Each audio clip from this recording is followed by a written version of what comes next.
सीमा पर विवाद पैदा करके भारत पर दबाव बनाने की कोशिश करने वाला चीन अब खुद दबाव में आ गया है। भारत ने अब अपनी चीन नीति में बदलाव किया, जिसके कारण ड्रैगन के पसीने छूट रहे हैं। दरअसल अब तक भारत ने चीन के किसी भी आंतरिक मामले में हस्तक्षेप नहीं किया था।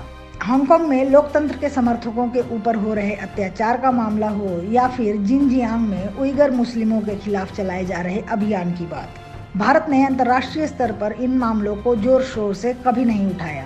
यहाँ तक कि तिब्बत के मुद्दे पर भी भारत ने आक्रामक तरीके से चीन का विरोध नहीं किया। लेकिन चीन अपनी हरकतों से बाज नहीं आ रहा।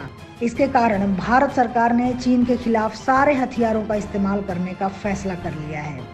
पहले तिब्बत में हो रहे अत्याचार का मुद्दा उठाया गया और अब हांगकांग में चीन की क्रूरता का मामला संयुक्त राष्ट्र में उठाया गया है। दरअसल चीन ने हांगकांग में राष्ट्रीय सुरक्षा कानून लागू किया है। इसके कारण हांगकांग में चीन अपने विशेष अधिकारों का इस्तेमाल करने में सक्षम हो गया। हांगकांग के मामले में चीन हमेशा एक देश दो व्यवस्था की नीति अपनाता रहा है, लेकिन इस कानून को लागू करने के बाद हांगकांग में हो रहे लोकतंत्र समर्थक आंदोलन को झटका लगा है। चीन की सरकार को अब लोकतंत्र समर्थक आंदोलनकारियों को किसी भी समय गिरफ्तार करने और जेल में डालने का अधिकार मिल गया है।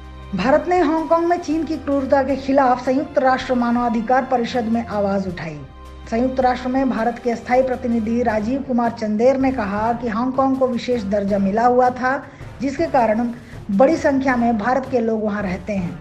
लेकिन चीन ने अचानक वहां राष्ट्रीय सुरक्षा कानून लागू कर दिया है, जिसका असर वहां रहने वाले भारतीयों पर भी पड़ रहा है। उन्होंने सभी देशों से चीन के इस कानून के खिलाफ आवाज उठाने की अपील भी की। भारत से पहले अमेरिका ने भी चीन की इस हरकत का विरोध किया है। अमेरिका ने तो हांगकांग को दिए जाने वाले विशेष दर्जे को रद्द कर दिया है। अमेरिका के अलावा जापान ने भी हांगकांग में चीन की दादागिरी के खिलाफ आवाज उठाई है। चीन को सबक सिखाने के लिए जापान ने हांगकांग में अपना व्यवसाय सीमित करने का भी फैसला कर लिया है। ब्रिटेन ने इन देशों से एक कदम आगे बढ़कर चीन को चेतावनी दे दी है। ब्रिटेन के प्रधानमंत्री बोरिस जॉनसन ने हांगकांग का साथ देने का फैसला किया है।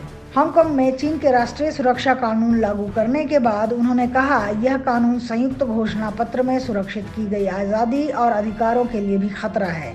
हम स्पष्ट करते हैं कि अगर चीन इसी रास्ते पर चलता रहा तो हम BNO दर्जा रखने वाले लोगों के ब्रिटेन में दाखिल होने के लिए नया रास्ता बनाएंगे। उन्हें ब्रिटेन में रहने और काम करने और उसके बाद नागरिकता के लिए आवेदन करने की छूट देंगे। ब्रिटेन हांगकांग में रह रहे करीब 3,50,000 BNO यानी विदेश में रह रहे ब्रिटिश नागरिक पासपोर्ट धारकों के ब्रिटेन में आने की राह आसान करेंगे। इसके साथ ही करीब 26 लाख अन्य लोगों को भी BNO का दर्जा देंगे। ध्यान रहे कि 126 सालों के ब्रिटिश शासन के बाद 1 जुलाई 1997 को ब्रिटेन ने हांगकांग को चीन के हवाले किया था। इसके लिए साल 1984 में चीन और ब्रिटेन के बीच समझौता हुआ था, जिसमें अगले 50 सालों तक हांगकांग की आर्थिक और राजनीतिक व्यवस्था में बदलाव नहीं करने पर सहमति बनी थी। लेकिन चीन ने राष्ट्रीय सुरक्षा कानून लागू करके ब्रिटेन के साथ के उस समझौते को तोड़ा है।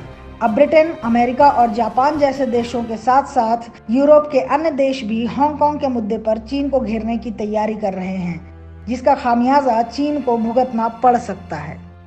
अगर आपको हमारा वीडियो पसंद आया हो तो इसे लाइक करें, इस चैनल को सब्सक्राइब करें और हाँ, बेल आइकन भी दबाएं ताकि आप तक हमारे वीडियो के नोटिफिकेशन पहुंचते रहें। हमसे जुड़े रहने के लिए अपने सुझाव हमें कमेंट बॉक्स में देते रहें। हमें आपके सुझाव का इंतजार रहेगा। हमारे साथ जुड़ने के लिए धन्यवाद।